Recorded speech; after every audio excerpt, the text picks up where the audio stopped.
Yesterday we read the article Hop to It, Fancy Footwork and discussed the article's text features. Today we're going to read another article and look more at text features that help readers make sense of expository nonfiction. Today's article is about a special way of folding paper called origami. I want us to pay close attention to the article's title and headings.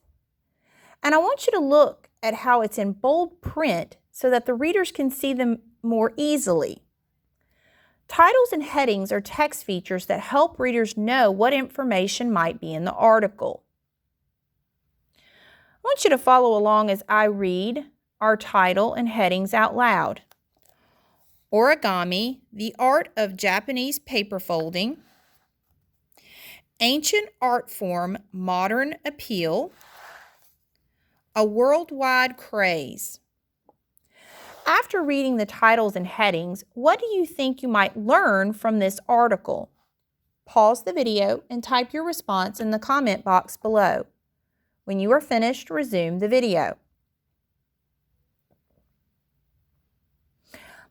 I think we might learn where maybe origami comes from. We might find out how old origami is. We might even learn about origami around the world. I also want to draw your attention to this map. And I want you to understand that origami is an art form that's popular in Japan, which is a country in Asia. Maps like this one give readers more information about important places mentioned in the expository nonfiction. So titles, headings, and maps are all text features that we can use to provide us a better understanding of what we are reading. Now I want you to follow along as I read Origami, the art of Japanese paper folding.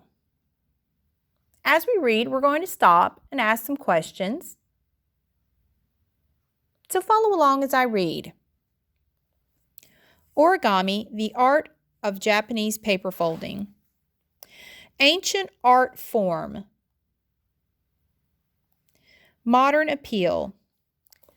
Paper was invented in China and brought to Japan around the year 500. Because paper was rare back then, paper decorations were reserved for special ceremonies. As paper became more common, people started to make paper models for fun. By the 1800s, children in Japan and Europe were learning the art of folding paper into interesting shapes. Traditionally, origami objects are created using square pieces of paper that range in size from 1 to 15 inches wide. 6 inches is the most common sizes. The paper is usually colored or patterned on one or both sides. The paper square is usually cut or glued, but is shaped by making a series of creases and folds. Some artists use wet paper to achieve a more rounded look. Others experiment with unusual materials such as cloth, wire, sheet metal, and even toilet paper. A worldwide craze. Today there are fans of origami worldwide. The most popular shapes are still traditional Japanese models such as flowers and birds, but many people are inspired by more unusual looking life forms such as scorpions, armadillos, and horned beetles. Some people submit their paper creations to origami contests. Some origami contests have a theme such as planets or prehistoric animals. In other contests, there are categories such as Best Original Design, Best Technical Folding, and Best Miniature Model. Winners of the Massachusetts Institute of Technology Origami Contest have included precise models of a butterfly, a sailboat, and a gold-colored beaver. Origami is a tradition that has been passed on through many generations. Artists fold origami to express themselves. Scientists and engineers use it to explore shapes and angles to invent new technology. Teachers sometimes use origami as a tool to help kids learn math. And many people fold paper just because it's fun.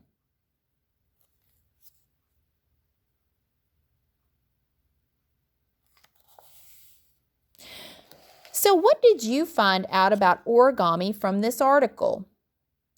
Was it something you would like to make with origami? Pause the video and type your response in the comment box below.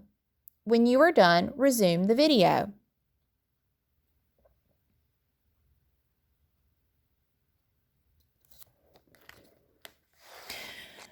I'd like for us to pay close attention to this text box down here at the bottom. And remember, a text box might tell us a story related to the article or give readers more information about the topic.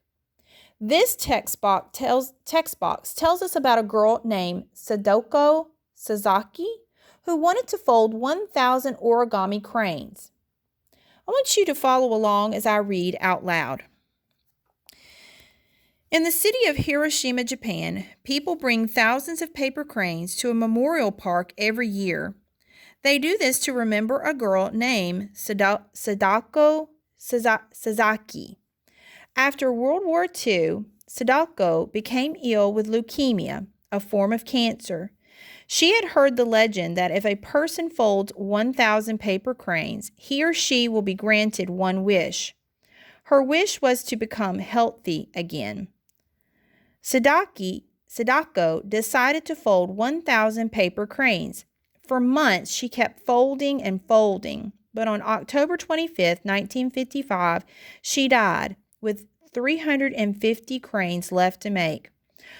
Her friends completed the remaining cranes for her.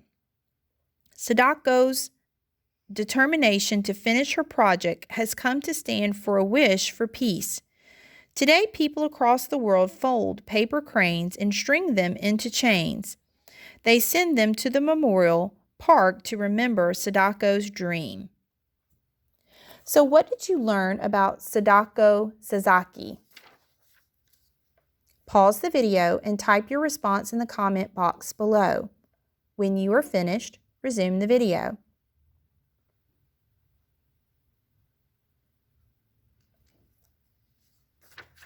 Today, we continue to learn how text boxes can provide a story related to the article or give us more information about a topic. We also talked about how maps can also provide us with more information about important places that might be mentioned in the expository nonfiction. Tomorrow we'll discuss another article with text features and learn how those text features can provide us with additional information about the topic that we're reading in an article.